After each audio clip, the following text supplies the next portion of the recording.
almost none of last year was how you drive it, right? So this is a cornering thing, right? So how do I draw this? I'll draw this. I'll draw a right angle corner. So here's the road, it goes down and it goes around a right angle. And I'll make it a whitish road, and that's somewhat straight, I'll call it good. So if we're coming down this way, right, there's a whole lot of ways you can go around the corner. You can come down here, and go, oh, there's the corner. Right, that's a really slow way of going around the corner. The fastest way of going around the corners in general is to make the corner as wide as possible. So that means you start from, if you're turning left, you start from as far to the right hand side as possible. And you want to finish as far to the right hand side as possible. And so you want to make it as slow a curve as you possibly can to achieve that. So that allows you to hold a much faster speed through those corners. You don't want to cut the other person off? Or maybe you do. Oh, okay. The chances are, and you separate for that first 30 metres, right? So the chances are one person's in front of the other. Yeah. You know, so if you cut across their line, there's no rules around that. Car racing, you're allowed to do that, that's fine. But yeah, if you can make that swept path as the least corner possible, because what happens is when you turn your wheels, they're sliding across the road and slowing you down. So the less you can turn your wheels, the less it slows you down. So, because you're basically reducing the amount of drag you create through that steering motion. So things like, when you turn in, you don't come in straight and then do a sharp turn, and then do another sharp turn, because every time you do that, it slows you down. It's a really smooth movements into the corner and out, make a really big difference. And so that's a general one, but this course is a little bit tricky because there's only one right angle like that, which is right at the bottom. The other one is a much trickier corner. So, if you remember, so you're starting at the right hand side and the track is going to go down off your ramp at start.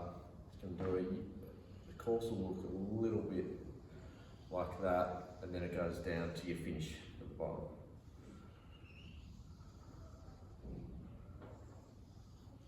This is again very dodgy drawings. F for fast point finish.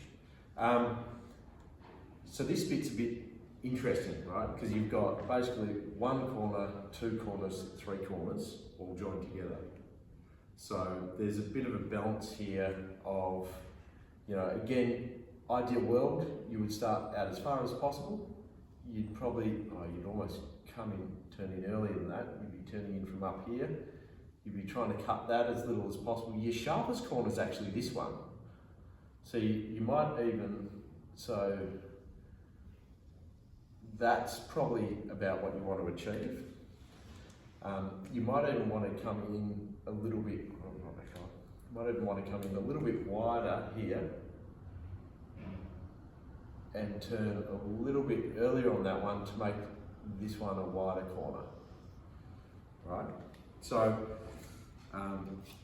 if you looked at just that rule I had here, you would go widest point, narrowest point, narrowest point, narrowest point, probably down there, narrowest point. So your angle would sort of come around like that. So they're just little differences, but by taking the first corner a little bit slower, if you've got plenty of speed, by taking the first corner a little bit slower, you may actually be able to get more speed out of the second two corners.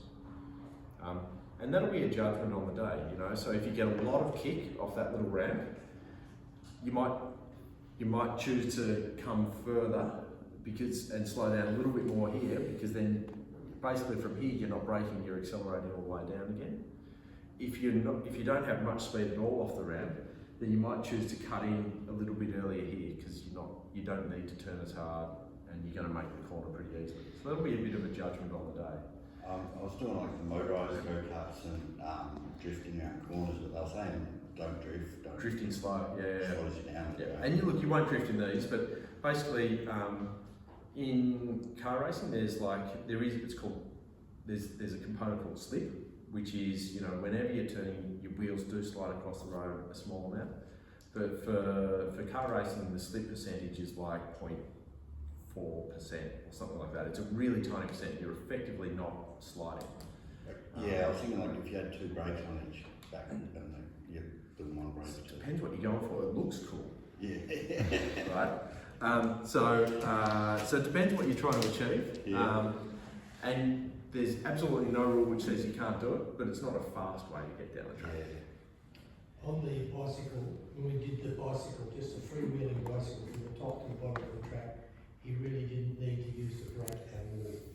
Yeah. I'm thinking that any sort of wheel turns will lose so much momentum that you. Bicycle's It's somewhat distinct different for disadvantage. counterbalance though, you've got more stability. Mm. You can tilt and sort of. Yeah. Yeah.